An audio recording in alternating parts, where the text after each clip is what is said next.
Welcome to the Dealmakers Coffee Break. I'm Asaf Raz. Let's go. Welcome to another episode of the Dealmakers Coffee Break edition. And today I have with me, we've tried this for a long time, Ben, but this is Ben Reinberg. He's a serial entrepreneur of 28 plus years, CEO of Alliance Consolidated Group of Companies, has a long history in real estate. And also I've been a fan of him being a guest on other podcasts, so I had to have him here. Ben, it's such a pleasure to have you. I'm so happy that you're on the podcast. Thank you for having me. I really appreciate you spending some time and I appreciate you calling me, doing this from Tel Aviv. That means a lot. Yeah, it's a crazy time, but we try to focus on the positive and see all the things that we can do. And honestly, anything real estate related just takes my head off what's going on right now. Well, so I know I'll add value to your audience. So that's incredible. Look forward to speaking with you. Awesome, Ben. Perfect. So let's take it away pretty quickly so everybody knows you. Let's just hear about yourself, your history, some of your background. How did you get to real estate? What are you doing today? Just so we have some background. Early 20s, got into commercial real estate, been doing it ever since. I'm 53 years old, coming up on 3 decades of being in real estate. And I'm a commercial real estate expert. And my focus and my company's focus, my company name is Alliance Consolidated Group of Companies. And our website's alliancecgc.com. And what we do is we own office, industrial, and retail around the United States. And for the past 20 years of our 3 decades, we started investing in medical office. And we became a leader in investing in medical office throughout the United States. And so we have a new fund called Alliance Medical Property Fund, which we promote. And that's a majority of our time we spent. We are also getting involved in other asset classes that we're significant experts in, whether it be industrial. We're considering moving into multifamily as well. We have 200 plus years of leadership team experience. And so we just have a wonderful group of people, a great platform. And I've been in commercial real estate for almost 3 decades now. That's strictly as a principal, never been a broker. Mm-hmm. And it's just been quite the ride, I guess. You know, I've been through different cycles, and what's going to go on next year is going to be really interesting. You could see the lenders are preparing for, it seems like a doomsday per their opinion. Mm-hmm. And we'll see how it plays out, Asaf. It's interesting times. We got wars going on around the world. We got rising interest rates. We have chaos going on in the United States with riots and uncertainty. Unemployment, I think, is going to go through the roof next year. You know, there's $2.8 trillion of commercial real estate loans that are coming due in the next 28 months. I just heard that stat yesterday. That's fresh. And it's scary to think about, what do people do? They have to refinance that have rising interest rates. So it's going to be very interesting to see how the lenders are going to handle borrowers in the next 2 years. And what is that going to mean, and how does that look? I've heard this a lot. Like you've heard this as a first stat, which is, it's crazy to hear, because I heard this first stat about 4 months ago or 5 months ago, right? So like it feels like nothing is really changing, right? But a lot of things are happening in the world, specifically in the US. I know that also construction rates are going up, employee rates, so unemployment rates are going up, but the price of employment, like the price for you as an entrepreneur to pay to employees, is getting higher. And with interest rates and everything, we're going to have to see how this plays out. And I did talk to a few small, medium-sized entrepreneurs in real estate that are, the deadline is coming, right? The date is coming to pay back the loans or refinance, and they're just stuck, which is a crazy situation. I'd like to focus on you and Alliance. I know that, in uncertain times, and you've been there. You've been for a few decades, you've been here, you've seen 08. Mm-hmm. Usually 08 veterans are a little bit more knowledgeable as to what to do next or how to play this out. And I'll just frame it in a very simple question. What is your investment strategy today with everything that's happening, and what makes it unique or different than other players? Well, we're patient. that's what we are in this market. We're patient. We're kind of seeing the gap between the bid and the ask throughout the United States. And I feel the brokers are aggressively pricing. I feel the younger brokers that just got into the business or have been in the business for maybe 7 years or less don't understand what's coming and how it impacts. And they don't understand rising interest rates. And they look at it and they say, well, we got in the business when the market was doing well. So everything must be a standard based on this. Yeah. But they don't understand that we go through different cycles and that the values of real estate change, rents get compressed. And so in this market with rising interest rates and where interest rates are at, things need to be readjusted. And we haven't seen, we're starting to see the gap basically shrink, okay, significantly. We're seeing cap rates rise. And medical properties, what we do is that's what we invest in this market. And we feel it's the number one asset class in the United States. Our fund is doing well, but it's challenging to find acquisitions. I'm not going to sugarcoat it. It's challenging because you have sellers that have high expectations, and it's not that they're not entitled to have those expectations, but the properties are not trading. There's not as many deals trading as there was. So there's been a decrease in volume and activity. And it's one of these cycles where people are just going to have to educate their sellers if you're a broker and really educate them on, it's just that you're not getting any activity. You're not going to get an offer. You're not going to get, even if you do get an offer, you're not going to get someone that can execute on that offer. So we see a lot of deals are falling out of bed. We see a lot of deals not being done. And it's because they don't value properties correctly. And so I think the biggest concern I have in this market is a lack of education that has gone on in our business in commercial real estate.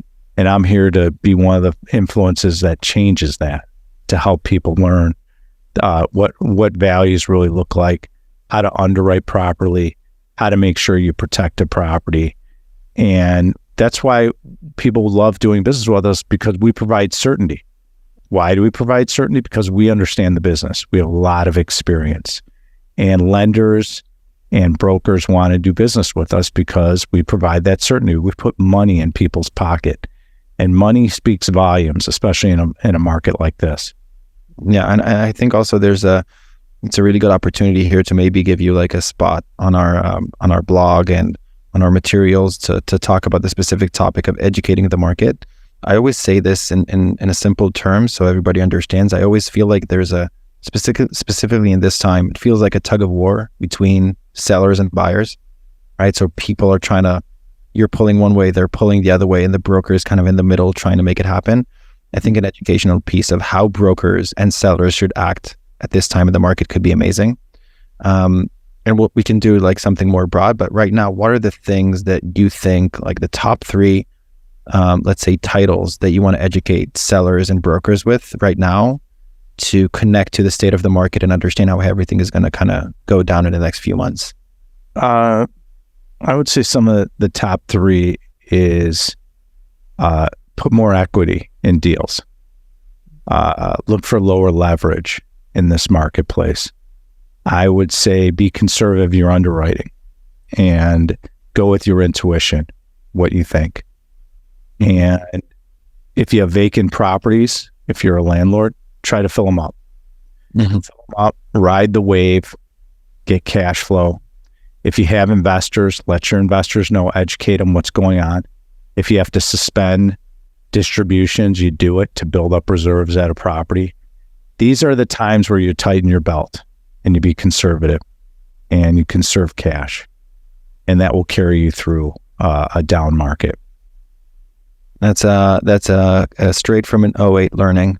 Hold strong, although it's not the same situation, but I feel like people that know the hard times kind of have a way to deal with them and just hold strong and get the cash flow, which is great. So we talked about this. Yeah, let's go back to 08. Look at 08. I mean, AIG went down. Countrywide went down. Lehman Brothers went down.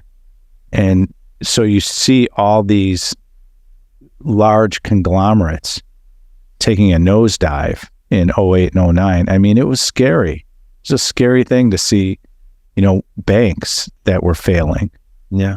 And we might see some banks fail in the next 24 months. So don't be surprised if you see a few bank fails. And so it's going to be very telling of what goes on. And I do have some concerns.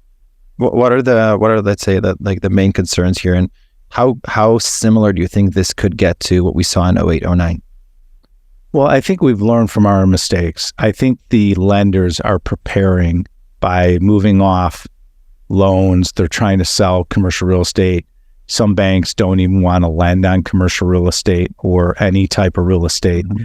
So it appears that they don't want to rewrite history, the banks. They've learned. They saw what it meant to fail. They see in their underwriting. So they're being conservative. And so what does that mean? Well, you're going to have to put more equity in. You're going to have to product that produces cash flow. It's not that they won't lend on commercial real estate. They're just going to have a different lens when it comes to commercial real estate the next couple of years. So with that being said, I feel that what's ahead of us is we're going to see unemployment rise. Mm-hmm. And people are going to be out of work, and more people will be filing for bankruptcy. And you're going to see an interesting year because we're in an election year in the United States. Mm-hmm. And that's going to be chaotic. We saw in the last election riots and chaos mm-hmm. and ups and downs. You're going to see stock markets swinging up and down probably. So there's going to be some great opportunities in business because when there's chaos, there's opportunities. Mm-hmm. But it's going to be some challenging times for the U.S. citizens of this country. Yeah. Yeah. And do you think, do you see, when you're talking about it, it's really interesting, the space between, or the how further those two things are. So one thing that I hear all the time is that there are more people. Real estate is always going to be something that people need. So if there are more people, for example, in Alliance, right? More people need more hospitals. We need more doctors. So definitely we're going to have more medical facilities to invest in, right? People say it all the time. It's not going to die. People are going to need places to live. Right. However, what you're saying is you're putting on the other side of this. You're saying, but wait, people are going to lose their jobs. People are not going to have a proper income. Employment or unemployment rate is going to go up significantly. How do these two things intertwine? Well, interest rates rising is going to push more people to rent. Okay. Mm-hmm. Interest rate rising, when you have people have, say, in residential, they use ARMs, which are mm-hmm. short-term loans, and those loans come due. Well, guess what? Their mortgage payment's going to increase. Property taxes are increased. Insurance is through the roof. Insurance is a huge topic, not only in commercial real estate, but around the world, residential and business insurance, you name it, everything has gone up significantly. Health insurance has gone up. The cost of food has gone up, and gas. So how much can someone take when all of a sudden your mortgage goes up, all your expenses are going up, you have kids to feed, you have kids to school. It's stressful for families. It's stressful for individuals. And then all of a sudden, let's say you get laid off work and you have all these rising costs. It's a storm that's brewing around us. And let's not kid ourselves that it's not going to happen. And let's not kid ourselves is be careful who you vote for, because, we knew this was coming. This is exactly what you asked for. If you're not, so people say, well, why do you vote for your pocketbook, or why do you vote for business? Because I care about people. And I care about, because I could see these things happening. And when you look at things like this, it's sad. There's Americans out there that are really going to be struggling. And because when you have rising interest rates and unemployment increases, and you have the cost of gas to get to work, to the cost of food, whether it's milk, produce, everything has gone up significantly. And we're just in a situation where, and we gave away a lot of free money, the government did, over the last few years. So how does this not end happily? I can't see. And you can't keep pouring money into the economy. So we're going to have to get ourselves out of this. And it's going to be very interesting, because now all of a sudden you have this chaos, And then you got an election year. And so who knows what's going to happen. So 2024 is going to be, I think, a very historic year in the United States. And it's going to be very interesting to watch how it unfolds. It will be very interesting a year from now to look back and say, what really happened? How bad was it? And I hope it's not that bad. I really do. But I've seen this before, and I've seen the chaos, and to me, it doesn't look good when you got all these loans coming due. No. And the lenders are not interested in refinancing. They will push you off to someone. They keep kicking the can down the road. It's not going to work. So you got to work with your borrowers. Yeah, because that's what you have to do. A smart lender is going to step in and be like, okay, we have a challenge here. How are we solving it with you? What are we doing? Let's figure out a plan. That's how you kick the can down, is coming up with a great strategy to work it out. But if you're just saying, hey, I got to offload it to someone else, you're just giving someone else a problem. The problem still exists. So the same one. Yep. So it's going to be interesting. It really is. I can't predict the future, but I can only give you the facts. And when I look at the data and the facts, it's mind blowing. It's going to be interesting to see how the United States citizens gravitate to this one. Yeah, I'm actually moving to New York with my wife in March of 23 with a company, with Agora.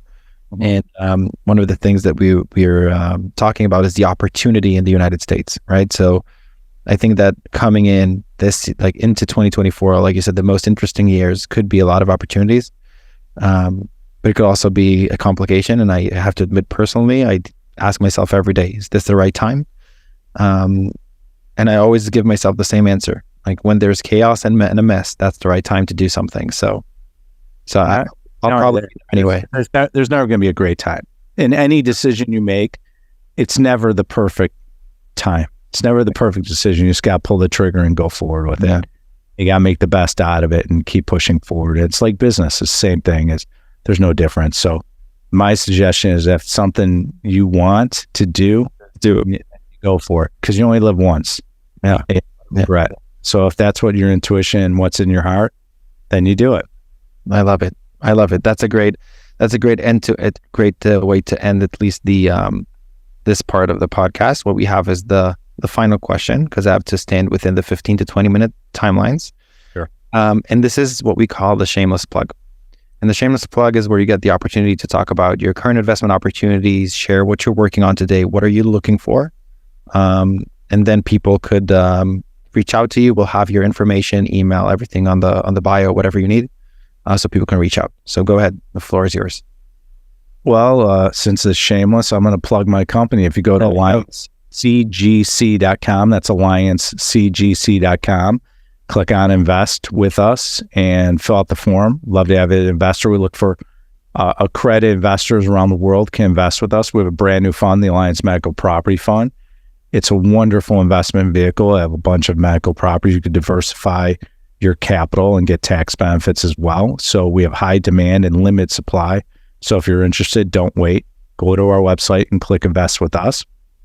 Also, we're looking for employees. We're actually hiring. So we have some opportunities, investor relations, acquisitions, and we continue to look for great people. So if you're in commercial real estate and you have experience and you're looking for a change, we'd love to talk to you as well. And feel free to reach out to me. I'll guide you in the right direction. Our human resource department would love to have a conversation. But again, and also, if you are a broker or seller out there of medical properties or veterinarian properties, reach out to us. We have capital. We're looking to expand our portfolio and get capital on the street, and we'd love to work with you. So investors, if you're out there and you're looking for a safe, secure, and profitable investment, look no further. Go to alliancecgc.com, and we'll show you how to build wealth for you and your family. That's amazing. Ben Reinberg from Alliance CGC. We'll have all the information on the bio of the episode. I really appreciate the time. One of the best ones we've had. Seriously. Thank you. My pleasure. Thank you for joining us. Check out more episodes on the Dealmakers podcast, available on Spotify, Apple Music, Google Podcasts, and Agora's website at agorareal.com/podcast. See you in the next episode.